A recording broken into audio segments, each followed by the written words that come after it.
A common misconception about weight training is range of motion.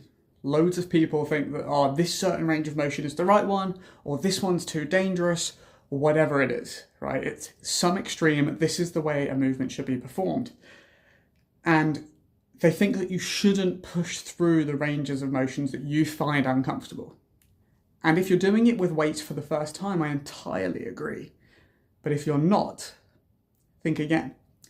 Here is an example of where I call these French sit-ups. Here's an example of where I physically could get to only a few weeks ago, just here. And now I can get all the way down to here. And I can move through this range with strength. I can activate my core at this increased depth that enables me to stretch out my abs and get a much better mind-muscle connection. And this debate comes up usually with things like dips. People saying, oh, you should go only to go to parallel, or you should get your shoulders all the way down. And honestly, it's whatever you find comfortable.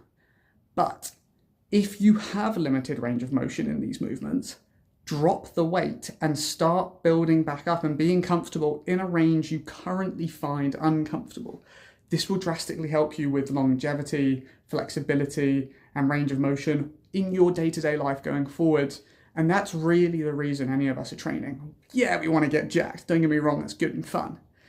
But it's to be able to continue to have a good quality of life as we get older and be strong and fit as we were 10, 15 years ago, right? That's the goal.